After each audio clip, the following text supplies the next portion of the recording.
চায়ের জন্য বিখ্যাত পঞ্চগড়ের তেঁতুলিয়া এখন শুধু চায়ের জেলা নয়, সেখানে সুবাস ছড়াচ্ছে আমের। চা বাগানে আম গাছে ঝুলছে হাড়িভাঙা আম্রপালি, সূর্যডিম আর ব্যানানা ম্যাঙ্গো। অনেক সুস্বাদু তেঁতুলিয়ার, বিশেষ করে কাজীপাড়ার যে আম চাষ, এখানকার আমগুলো বিখ্যাত। একই জমিতে জন্মেছে দুই ফসল, একদিকে চা, অন্যদিকে আম, আর দুটি দিচ্ছে ব্যাপক লাভ। তাই তো হাসি ফুটেছে কৃষকের মুখে। আমরা আসলে এই যে আম তেঁতুলিয়া মোটামুটি 200 একর মতো আম নেওয়া হয়েছে। তো এই আমটা নিচ্ছে আমাদের সুবহান ভাই এবং হাবিব ভাই মিলে। এই আম চাষ করে আসলে আমার মনে হয় যে অনেক লাভবান হবে। পঞ্চগড়ের তেঁতুলিয়া চা চাষে যখন কাঙ্ক্ষিত লাভ আসছিল না, তখন সমাধানের পথ খোঁজেন চাষিরা। শুরু হয় চা বাগানে আম চাষ, আর এখন সেই আম হয়ে উঠেছে চাষিদের আয়ের প্রধান উৎস। সমতলের চা বাগান এখন মিশ্র বাগান। চায়ের ফাঁকে ফাঁকে আম, আর কোথাও কোথাও ঝুলছে মালটা। সবুজ বাগানে এমন সাফল্য দেখে উৎসাহিত সবাই। চা চাষের লোকসান গুনলেও আমের ফলনে ঘুরে দাঁড়িয়েছে অনেক কৃষক। এদের একজন কাজী আনিস রহমান। গত বছর 70 বিঘা জমির আম বিক্রি করে পেয়েছেন 23 লাখ টাকা। এবার ফলন দ্বিগুণ, তাই টার্গেট 25 লাখ টাকা।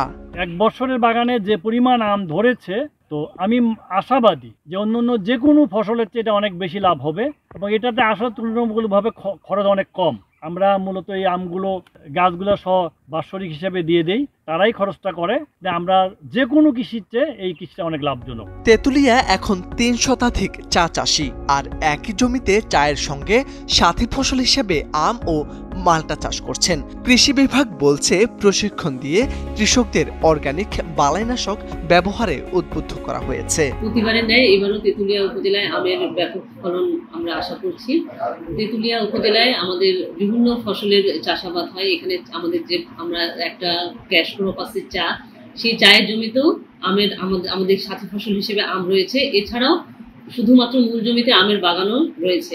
স্থানীয় যে জাত আমগুলো আছে সেগুলো বাদেও কৃষক এখন অনেক উন্নত জাতের আম চাষ করছে। তার মধ্যে দেখা যাচ্ছে সূর্যডিম রয়েছে, ব্যানানা ম্যাঙ্গো রয়েছে, এছাড়া আরো বিভিন্ন কাটিমন, এছাড়া বিভিন্ন জাতের আম তারা লাগাচ্ছে। কৃষকদেরকে আম বাগানের পরিচর্যার বিষয়ে, রোগ পোকা বিভিন্ন সময় কৃষকদেরকে আমরা আমাদের উপসহকারী যারা কৃষি মন্ত্রণালয়ের মাঠে আছেন বা অফিসে যদি কেউ পরামর্শের জন্য আসে, আমরা সবসময় তাদেরকে পরামর্শ দিয়ে যাচ্ছি। এমনকি তাদেরকে বিভিন্নভাবে পরামর্শের পাশাপাশি কিভাবে আরো উন্নত জাত, কিভাবে আরো পরিচর্যা করা যায়, এই পরামর্শগুলো আমরা তাদেরকে প্রদান করি। চায়ের সাথী ফসল হিসেবে আম দারুণ ফসল। স্থানীয় জাত ছাড়াও চাষিরা বিদেশি জাতের আমে ঝুঁকছেন। এক জমি দুই ফসল। পঞ্চগড় এখন শুধু চায়ের জেলা নয়, আমের সম্ভাবনায় নতুন রাজ্য। মোরশেদ আলম, সময়ের আলো।